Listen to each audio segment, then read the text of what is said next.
ये आकाशवाणी रायपुर है। छत्तीसगढ़ी समाचार बुलेटिन के संग संध्या तिवारी के जय जोहार। अब सुनो आज के प्रमुख समाचार।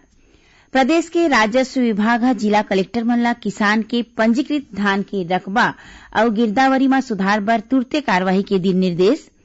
राष्ट्र आज डॉक्टर भीमराव अंबेडकर के 64वां पुण्यतिथि में श्रद्धा सुमन अर्पित करत है।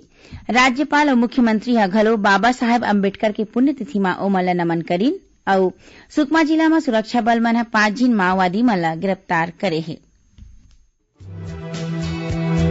सुनो एक जरूरी संदेश। कोविड महामारी के खिलाफ देश एकजुट होकर लड़त है। आपो मन हमर संग सुरक्षा और बचाव के 3 सरल जरूरी उपाय के संकल्प लेवो। पहली उपाय, जब भी घर ले बाहर निकलो मास्क जरूर लगावो। दूसरा उपाय, लोगन ले 2 गज के सुरक्षित दूरी रखना ही जरूरी। तीसरा उपाय, अपन हाथ घेरी बेरी साबुन और पानी ले बने असन धोवो। ये 3 आसान उपाय अपना के आप मन कोरोना ला हरा सकत हो।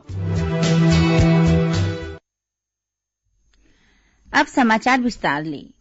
प्रदेश के राजस्व विभाग के सचिव ह जम्मू जिला कलेक्टर मन ला समर्थन मूल्य में धान खरीदी बर किसान मन के पंजीकृत धान के रकबा और गिरदावरी में गलती होए में तुरते कार्यवाही करे के निर्देश दीन है। निर्देश में कहे गए है कि गिरदावरी आधा या गलत है तो सुधार काम तुरते कराया जाए। संगे संग पंजीयन के दौरान धान के गलती ले कम रकबा के दर्ज हो गए है तो ओला सुधार के सही रकबा दर्ज करे जाए।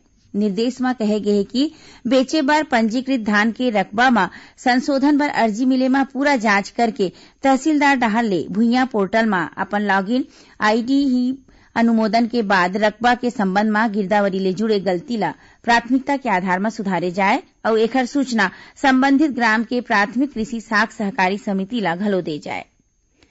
केंद्र सरकार और किसान संगठन के प्रतिनिधि मन के बीच काली किसान मन के मुद्दा में नई दिल्ली के विज्ञान भवन में 5वां दौर के गोठ बात हुईस। गोठ बात के बाद श्री तोमर कहीने की 6वां और अवैया दौर के गोठ बात 9 दिसंबर के होही। केंद्रीय कृषि मंत्री नरेंद्र सिंह तोमर गोठ बात के बाद संवाददाता मन ले कहीने की किसान संगठन मन ला फेर आश्वस्त करेगे है कि न्यूनतम समर्थन मूल्य एमएसपी प्रणाली जारी रही। जनता कांग्रेस छत्तीसगढ़ के प्रदेश अध्यक्ष अमित जोगी कोंडागांव जिला में 1 झिन किसान डहर ले करेगे आत्महत्या के मामला के जांच बर एक दल गठित करे है। ये जांच दल 3 दिन में किसान के आत्महत्या के कारण के पता लगा के अपन रिपोर्ट पार्टी के राष्ट्रीय अध्यक्ष ला सौंपी। काली सशस्त्र सेना झंडा दिवस हरय। ये मौका में राज्यपाल अनुसुईया उइके और मुख्यमंत्री भूपेश बघेल प्रदेशवासी मन ला सशस्त्र सेना झंडा दिवस कोष में दान करे के अपील करीन है। अपन संदेश में राज्यपाल कहीने की ये दिन अपन कर्तव्य के पालन करत वीर गति ला पवैया जवान मन के बलिदान के सुरता करे और उनकर प्रति सम्मान प्रकट करे के अवसर देथे। राष्ट्र आज भारतीय संविधान के जनक भारत रत्न डॉक्टर भीमराव अंबेडकर के 64वां पुण्यतिथि में श्रद्धा सुमन अर्पित करत है। ये मौका में देश भर में कतकोन कार्यक्रम राखे गए हैं। राष्ट्रपति रामनाथ कोविंद बाबा साहेब अंबेडकर ला उनकर पुण्यतिथि में श्रद्धांजलि अर्पित करीन। उपराष्ट्रपति एम वेंकैया नायडू डॉक्टर अंबेडकर की पुण्यतिथि में आज चेन्नई के राजभवन में राखे गए एक कार्यक्रम में ओमन ला श्रद्धांजलि अर्पित करीन। छत्तीसगढ़ के राज्यपाल अनुसुईया उइके और मुख्यमंत्री भूपेश बघेल घलो बाबा साहेब अंबेडकर के पुण्यतिथि में ओमन ला नमन करीन है। ओमन कहीने कि डॉक्टर अंबेडकर भारतीय संविधान के प्रारूप समिति के अध्यक्ष के रूप में संविधान निर्माण में विशेष भूमिका निभाई। एती प्रदेश भाजपा अनुसूचित जाति मोर्चा डाहले रायपुर के एकात्म परिसर में डॉक्टर अंबेडकर के पुण्यतिथि में आज एक कार्यक्रम के आयोजन करीन। ये मौका में भाजपा के राष्ट्रीय उपाध्यक्ष और पूर्व मुख्यमंत्री डॉक्टर रमन सिंह, भाजपा के प्रदेश अध्यक्ष विष्णु देसाई, प्रदेश संगठन महामंत्री पवन साय, सांसद सुनील सोनी, भाजपा विधायक और पदाधिकारी समेत कतकोन कार्यकर्ता मौजूद रहे। सुकमा जिला में सुरक्षा बल मन 5 झिन माओवादी मन ला गिरफ्तार करे है। मिले जानकारी के मुताबिक जिला पुलिस बल और केंद्रीय रिजर्व पुलिस बल सीआरपीएफ के सामलाट टीम तलाशी अभियान में निकले रही। यही दौरान गादीरास इलाका में घेराबंदी करके 5 झिन माओवादी मन ला गिरफ्तार करेगी। एती दंतेवाड़ा जिला के अरनपुर थाना क्षेत्र के हिरौली गांव के 2 झिन माईलोगिन मन माओवादी मन डाहर ले लगाए गए स्पाइक होल में फंस के घायल हो गए। पुलिस की मदद ले दोनों झिन माईलोगिन मन ला अस्पताल में भर्ती कराए गए हैं। छत्तीसगढ़ी समाचार बुलेटिन आप मन आकाशवाणी रायपुर ले सुनत ह। अब आगू बाढ़न बाचे समाचार कोती। देश में कोरोना संक्रमण ले मुक्त होए के दर बाढ़ के 94.37% हो गए है।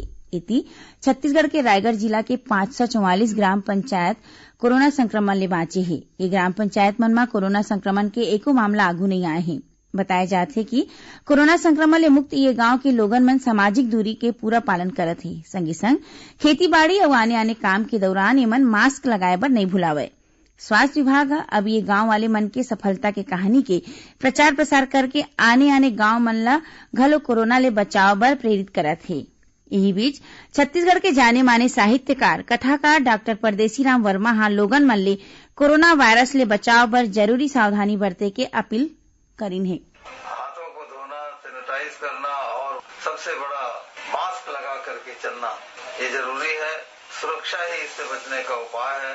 अभी भी समय है, हमें सतर्क होना चाहिए और जब तक सुरक्षित उपाय हम नहीं खोज लेते तब तक पूरी सुरक्षा का प्रबंध करते हुए आगे बढ़ने का प्रयास करना चाहिए। इसकी गंभीरता को समझना चाहिए। मास्क लगाना, सैनिटाइज करना और हाथों को धोते रहना, ये 3 बहुत छोटे से उपाय हैं। और भीड़ भाड़ से बचना, अपने को बचाए रखना, इस बीमारी से बचने के लिए, समाज को बचाने के लिए, देश को बचाने के लिए और दुनिया को बचाने के लिए जरूरी है कि हम व्यक्तिगत स्तर पर सतर्क रहें और उससे बचने के उपायों का प्रयोग करें। भारतीय जनता पार्टी के राष्ट्रीय महामंत्री और छत्तीसगढ़ प्रदेश प्रभारी डी पुरंदेश्वरी और प्रदेश के सह प्रभारी नितिन नवीन काली 7 दिसंबर ले छत्तीसगढ़ के 2 दिवसीय दौरा में आही। ये दौरान दोनों पदाधिकारी भाजपा प्रदेश अध्यक्ष और संगठन महामंत्री के संग बैठक करही। एकर बाद प्रदेश प्रभारी और सह प्रभारी भाजपा के जम्मू मोर्चा पदाधिकारी, जिला अध्यक्ष, कोर ग्रुप, सांसद, विधायक और प्रमुख नेता मन के संग बैठका में शामिल होही।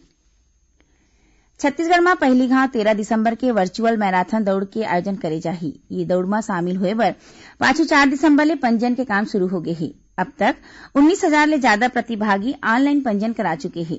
राज्य में हरेक जिला में पहले 300 ले 500 तक पंजीयन करैया प्रतिभागी मन ला टी-शर्ट देके ओ मन ला प्रोत्साहित करे जाही।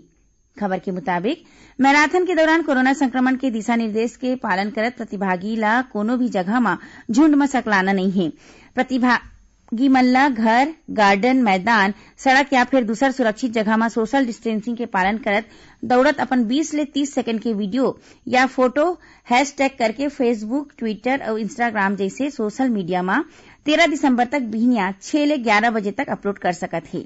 एक खबर ऑनलाइन पंजीयन 10 दिसंबर तक खेल और युवा कल्याण विभाग के संगे संग जनसंपर्क विभाग के वेबसाइट में करे जा सकत है।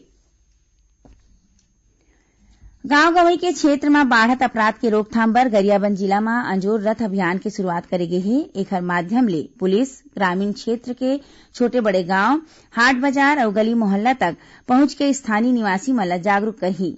एती राजनांदगांव जिला में प्रधानमंत्री फसल बीमा योजना के तहत फसल बीमा के प्रचार प्रसार करे बर फसल बीमा रथ ला रवाना करे गे हे। ये रथ 15 दिसंबर तक जिला के जम्मो गांव मन में जाके योजना के प्रचार प्रसार करही। मुख्यमंत्री भूपेश बघेल काली बिलासपुर में 43वां राउत नाचा महोत्सव के शुभारंभ करीन। ये मौका में मुख्यमंत्री कही कि प्रदेश में गाय और चरवाहा मन के दशा ला सुधारे बर राज्य सरकार डाहले आने आने उपाय करे जात हे। उमन कही कि सरकार डाहले गौठान में चारा पानी की व्यवस्था करे के संगे संग गोबर बिसाय के घलो शुरुआत करे हे। श्री बघेल कही कि एखर ले राज्य में जैविक खेती ला बढ़ावा दे जाही। ये दौरान मुख्यमंत्री महोत्सव में भाग लेवैया हरेक नर्तक दल मन ला 55,000 रुपया दे के और पशु औषधालय बनाए के घोषणा घलो करी। छत्तीसगढ़ उच्च न्यायालय है प्रदेश के गृह सचिव, पुलिस महानिदेशक और बिलासपुर रेंज के पुलिस महानिरीक्षक ला नोटिस जारी करे है। मिले जानकारी के मुताबिक जांजगीर चांपा जिला में उप पुलिस अधीक्षक के पद में पदस्थ निकोलस खलको ढाले उच्च न्यायालय में अवमानना याचिका दाखिल करे गे रही से, जेकर मुताबिक याचिकाकर्ता कहीने कि हाईकोर्ट के आदेश के 1 बछर बीते के बाद घलो अवमाननाकर्ता मन हाईकोर्ट के आदेश के पालन नहीं करत है। आखिर में प्रमुख समाचार एक घाव फेर। प्रदेश के राजस्व विभाग जिला कलेक्टर मन ला किसान के पंजीकृत धान के रकबा और गिरदावरी में सुधार बर तुरते कार्यवाही के दिन निर्देश। राष्ट्र आज डॉक्टर भीमराव अंबेडकर के 64वां पुण्यतिथि में श्रद्धा सुमन अर्पित करत है। राज्यपाल और मुख्यमंत्री घलो बाबा साहेब अंबेडकर के पुण्यतिथि में ओमन ला नमन करीन और सुकमा जिला में सुरक्षा बल मन 5 झीन माओवादी मन ला गिरफ्तार करे है। एक संग छत्तीसगढ़ी समाचार बुलेटिन यही सिरावत है। जय जोहार।